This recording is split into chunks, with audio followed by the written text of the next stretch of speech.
What's up, cooking peeps? It's Wednesday. Today I have 3 very famous cookbooks sitting in front of me, and I wanted to take a look at them because I just got this brand new in the kitchen, and it is a reprint of a cookbook from the 50s.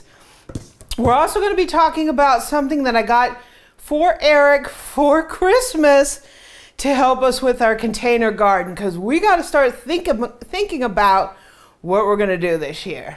So what's up? It's Wednesday. Let's talk cookbooks and gardening.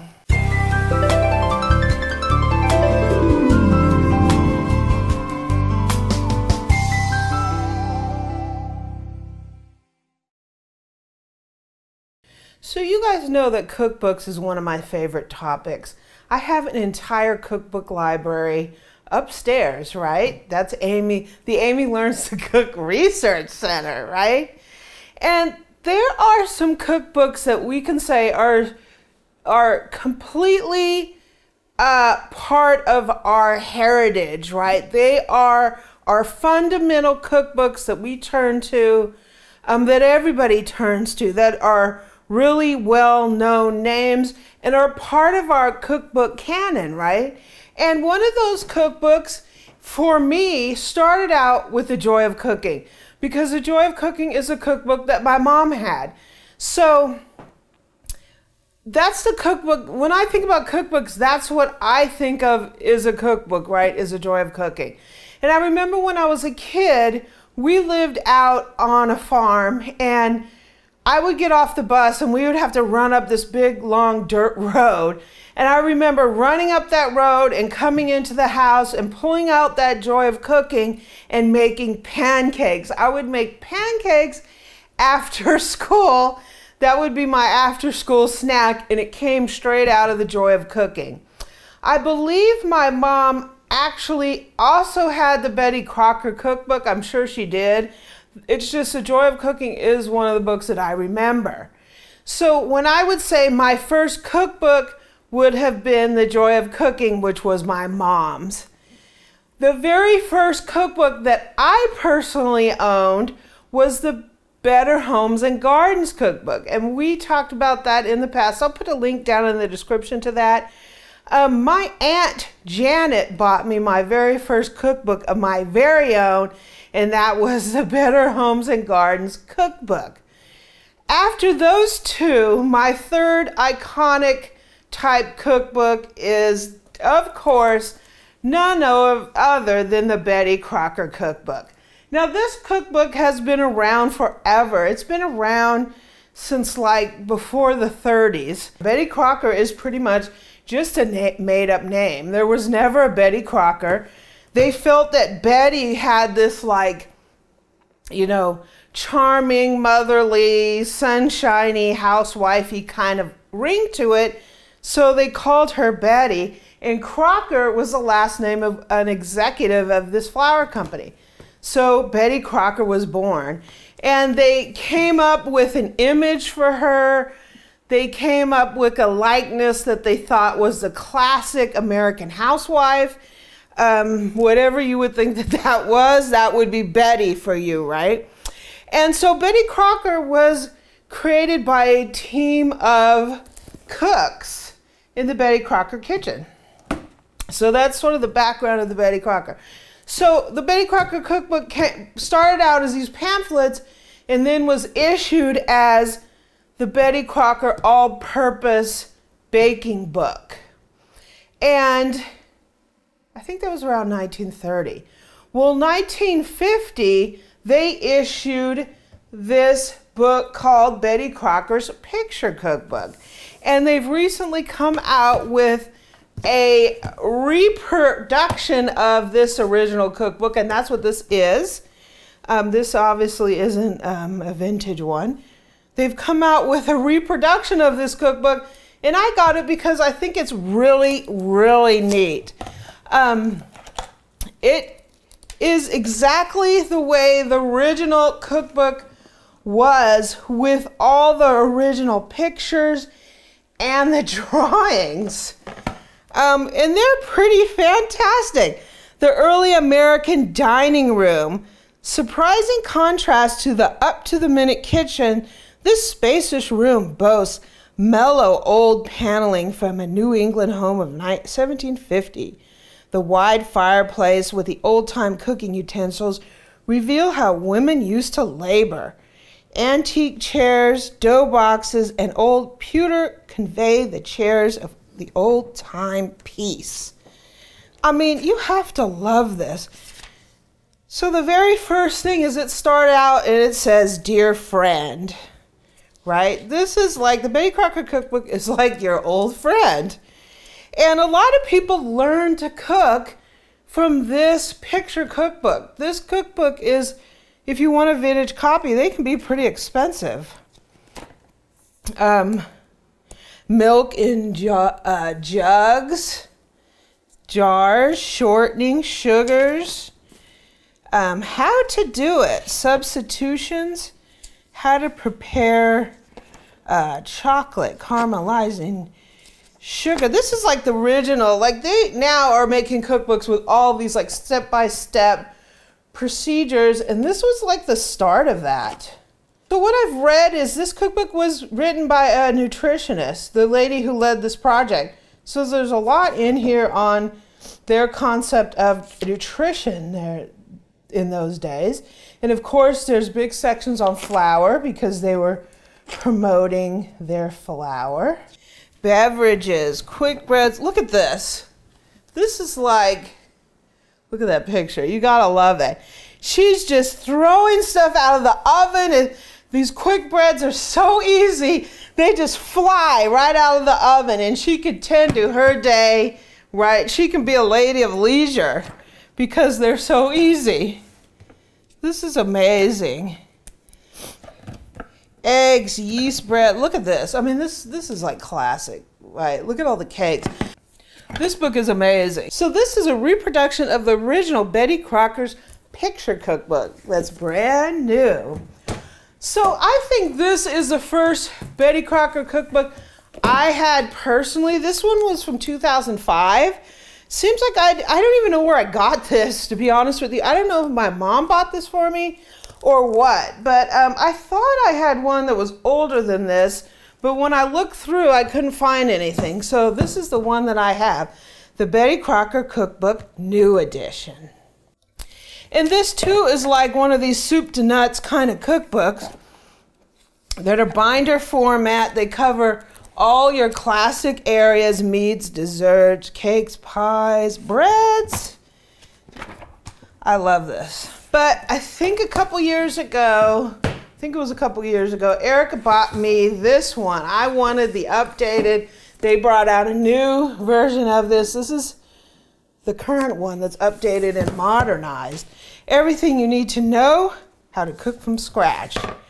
This one is from 2016, and Eric bought this for me right when it was introduced. So it's really similar to this older one that I have, except it's updated. So they have a section on soup and chilies, one dish dinners. They even have a section of vegetarian, smoking and grilling.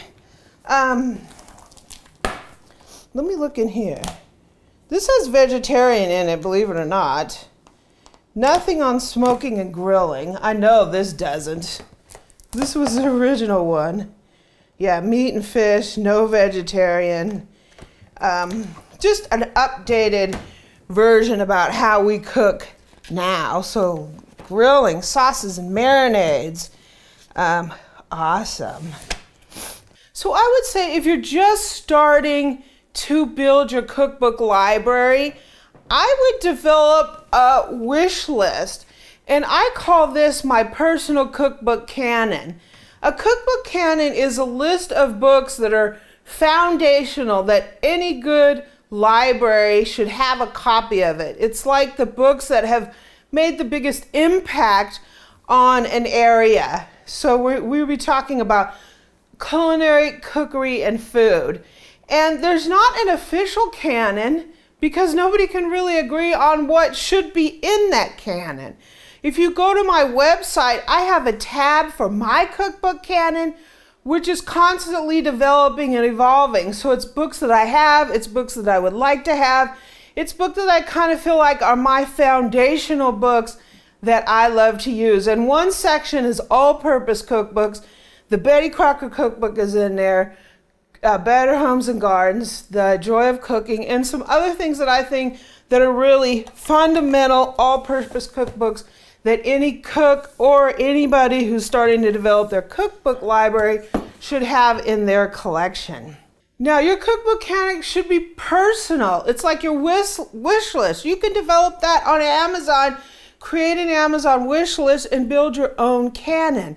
But start very first with the list of the all-purpose cookbooks that you want to add to your collection that you can build on in different cuisines, different subjects, different all that stuff. It's great to have some foundational cookbooks, and these all-purpose cookbooks are that. Your mom had one. That was from the CIA, actually, from the Culinary Institute of America. That's from like the 60s yeah. or the 70s. His mom has one called the Encyclopedia Cookbook. We'll bring that maybe next week. It was from actually the CIA, the Culinary Institute of America, and it's an old one, and I've made quite a few things. I think that would be your mom's foundational all-purpose cookbook. Well, that's my foundational one because I can find what I want. Yeah, that's what Eric grew up with, and it's an old book. Your mom probably had it from when it was new, so that's the book that he calls his foundational cookbook. So maybe we'll talk about that next week. Eric's foundational all-purpose cookbook, right? So next up, I bought Eric something to help us with our container garden because we need to kind of take it to another level this year. Let me go grab him and I'll be right back. So one of Eric's Christmas presents had to do with our container garden. So as you guys know, we started a little container garden this year. And what we did is, I think it was Memorial Day weekend, we went to our local home improvement center. We got some pots, we filled them up with pepper plants, and those suckers gave us peppers clear through the fall. We were overrun with peppers, right? Those were Eric's little babies, and I don't know exactly what he did to them, but they were growing like mad. We were giving them away to the neighbors. We were doing all kinds of stuff. So this year, I wanted to see if we can cut the cost of those by starting them from seed. And one of the reasons, I think it's just sort of our progression, because we started a container garden last year from plants, and this year we want to move from seed because eventually our plan is to buy a farmhouse, right? We're going to be doing that in a couple years. It's not, you know, we have absolutely no idea where in the country we're going to do that. We're not exactly sure what that's going to look like, but it will be a couple years down the road. So we want to start getting a little practice going in, so when we get to that point, we will be able to grow a lot of fruits and vegetables. So this year we're going to do some experimenting. We're going to be growing our container garden from seed. And to do that, we live in an area that's pretty cold during the winter. So we have to start our seeds indoors. And so I got Eric 2 of these Root Farm grow lights. And as Eric said, no, we are from California, but these are not that kind of grow light, right? These allow you to take your seeds and start them, and then eventually you can transplant them outside. So these look pretty interesting to me. So one of the things I looked at when I was searching for grow lights is I didn't want a light that I had to hang from something, because I really don't have a place to do that. So I needed one with a stand. So this is an all-purpose grow light. It has a stand here that you can progressively get taller. And when it gets really tall, you can hang this. It comes with like a chain to hang it with. It is... well,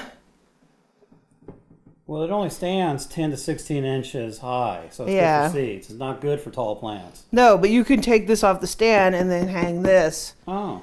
And hang it from something. Oh. it's designed to grow your plants indoors.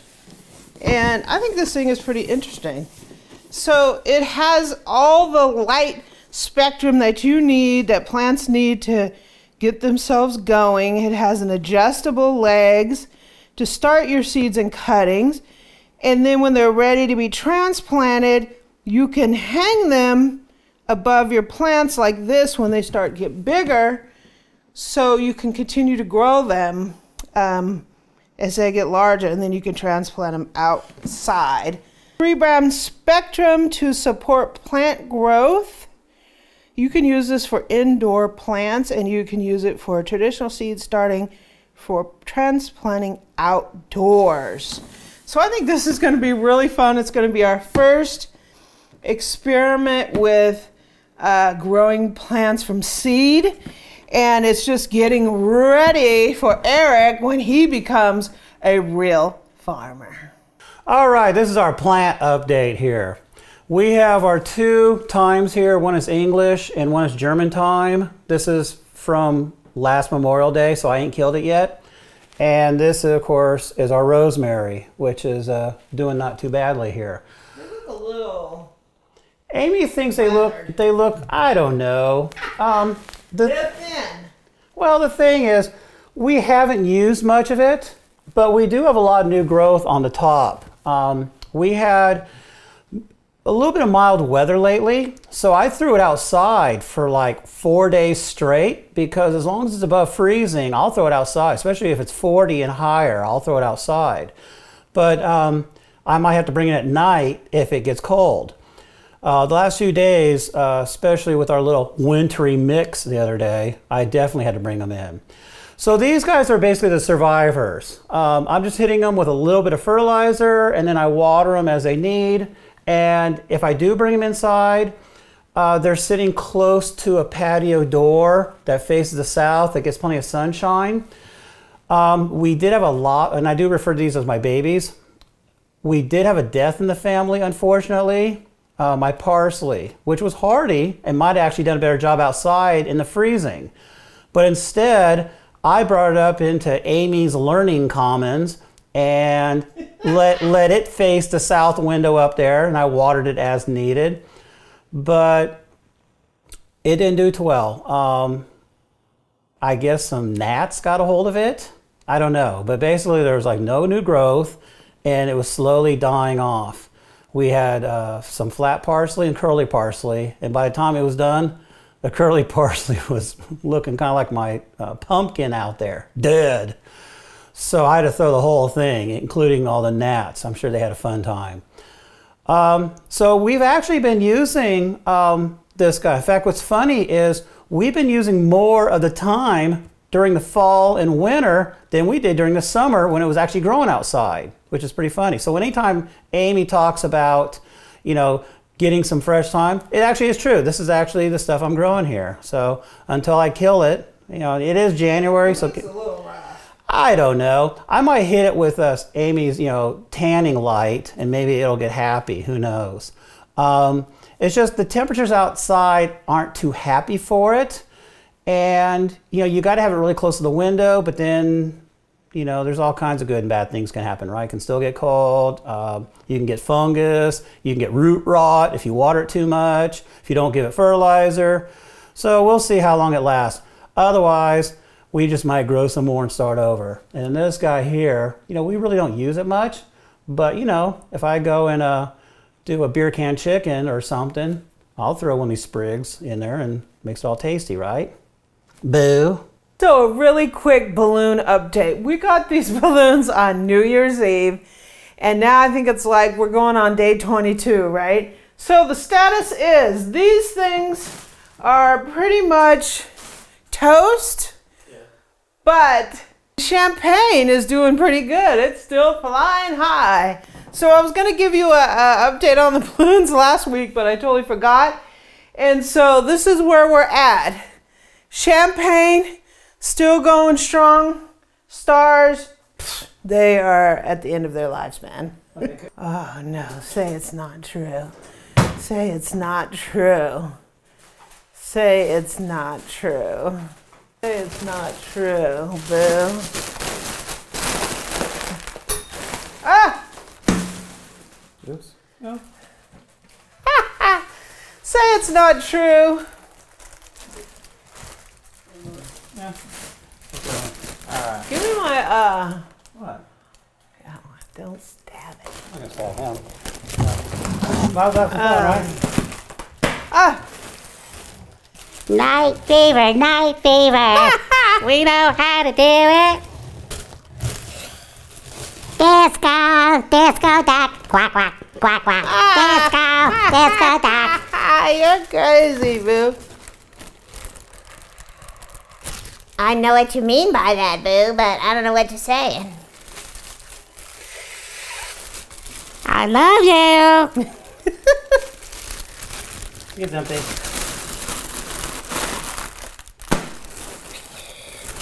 I love you. Silly. Where's the hole?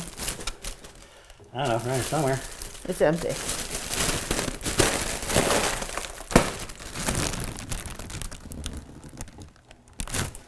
I'm Betty Crocker.